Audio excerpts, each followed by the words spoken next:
Hey, what's up, guys? Welcome to Earwax. It's Colin, and today we're going to be going over my top 5 modern country albums. Real quick, though, I do want to go over the rules. So for me, at least in like the last few videos of like modern albums that I've done in this series, I'm talking about the last 10 years. I feel like that's a good kind of bookend for what I consider modern in the grand scheme of music. So all of these are albums that came out from 2015 up until now in 2025. Now, I have a very love-hate relationship with country music.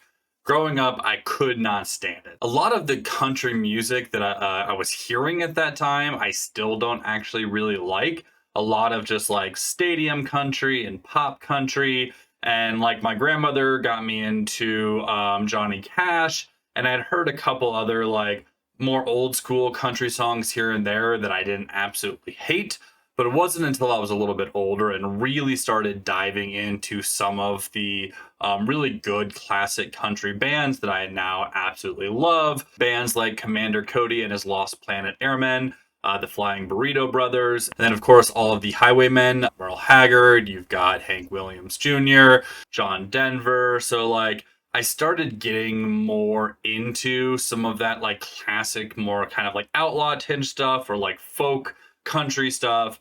And then that kind of just spiraled into some more modern artists that share some of those traits and elements. And those are the ones I'm going to be talking about today, or at least the albums from those artists that I really, really love. I will caveat this by saying my 3 honorable mentions for this list are questionable about whether or not they could be considered like straight country albums.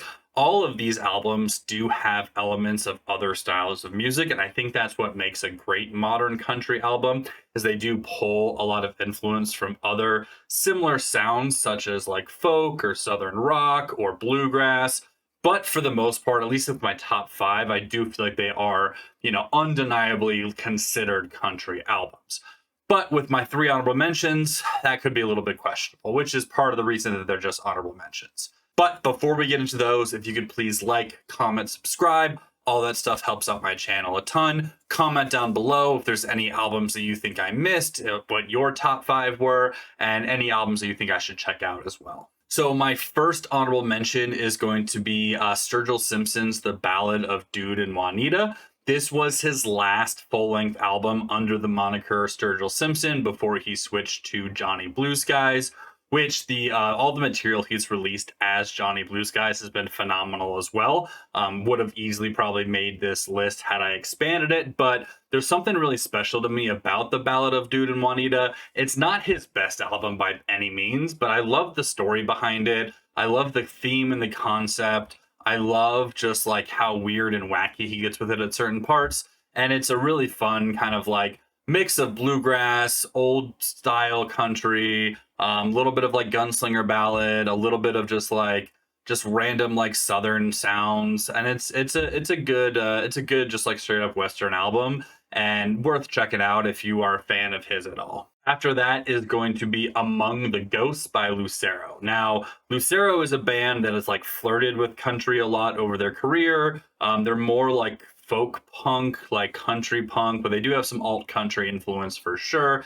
This album definitely sees them go in a little bit more of like a tame and approachable direction than some of their earlier work. This was actually like the album that got me into Lucero. My wife was the one who showed me them, and I think it was like around the time this album came out, they were playing the song Everything Has Changed on one of my local radio stations, and that's what kind of like got me to go back and listen to them. Again, I don't think it's the best album in their discography, but if we're just talking modern, it's the one that I've listened to the most. And then the last honorable mention is going to be Manning Fireworks by MJ Letterman. This, again, it's borderline to call this just a straight country album because it's not. I mean, it mixes country sounds with alternative rock and like a little bit of folk as well, but I absolutely love it. Came out last year. I've been playing it a lot. Wristwatch is such an incredible song. It's got some twang, it's got some heart, it's got some soul, and definitely want to check out if you haven't listened to it yet. So with the honorable mentions out of the way, let's talk about the top 5. And then coming in at number 5 is going to be Made by These Moments by Red Clay Stray. So another newer album that just came out last year, but when I first heard what was the song I heard off this album? I want to say I Want to Be Loved or Drowning. I think it was the first song that I heard. I was absolutely hooked. I love that they still very much had like a true classic country sound while mixing it with some very like classic southern rock as well, but still sounding new, unique, and fresh. I really, really appreciated like the breadth of life that they brought to we'll call it the mainstream country scene, because I think they definitely kind of like fell under that umbrella. But they didn't sound old or tired or overdone, and I just really, really liked what they brought. I listened to this album a lot when it first came out. Still throw it on every now and then. Outside of those two songs I mentioned, I'm Still Fine and On My Knees are also absolutely amazing tracks. Definitely go check this one out if you haven't listened to it. Rock girl, whiskey's gonna ease my mind. Number 4 is going to be the self-titled album from Zach Bryan. Now, Zach Bryan, definitely one of the biggest names in country right now, and I think it's well deserved. His mix of like country and folk and just like singer-songwriter is just absolutely incredible. Obviously, this album was, I don't know if it was like the one that put him on the map, but it was the first one that I heard. I Remember Everything is probably one of the most well-written songs that I've heard in the last like decade. But I love this album front to back. East Side of Sorrow and Tourniquet are another two just absolutely amazing songs. I've since listened to like his entire discography, and I don't think he has a bad album, but this one is hands down my favorite. And it's, again, one of the ones that like can be considered mainstream country that I think is just absolutely incredible.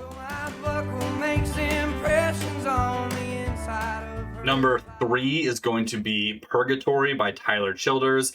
I absolutely love Tyler Childers. Again, kind of a mainstream country artist that I think breaks the mold. He's doing classic, true country sounds really, really well. Again, I can't stand like the poppy stadium country that's taken over like radios and what like a lot of people are listening to, at least in this like scene, this genre. But I really love what Tyler Childers does.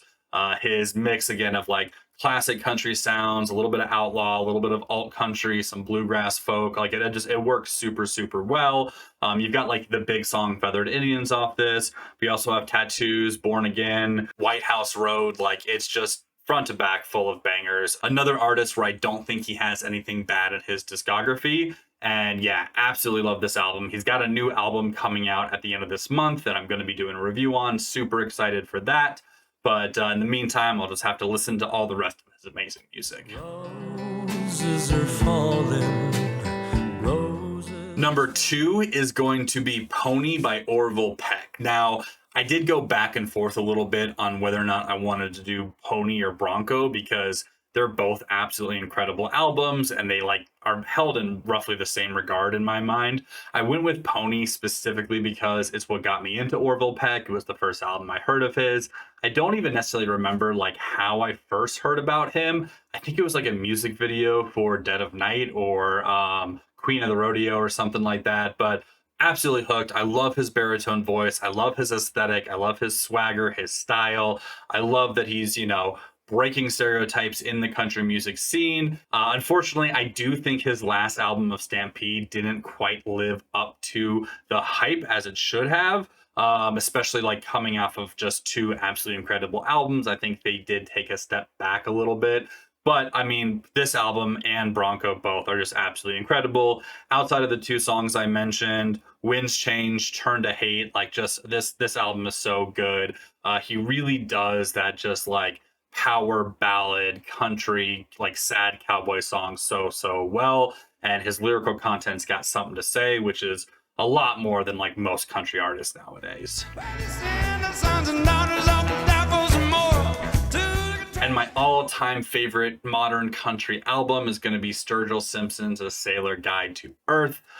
This is just such an incredible album. I put this and like meta modern sounds very close to each other as well, like in the echelon of his discography. My favorite album of his is Sound and Fury, but I don't necessarily consider that like a country album. Like, there's definitely some country moments, but he does so much other genres and stuff on that album that we're not going to include that in this list.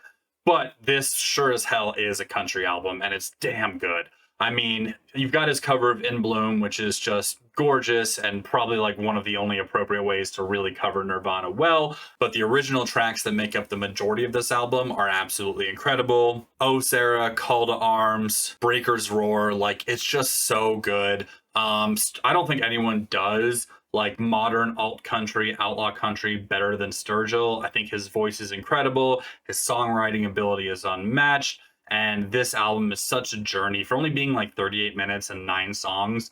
Like it grabs you and it does not let go. And it's just absolutely incredible. So if you haven't listened to it, go check it out.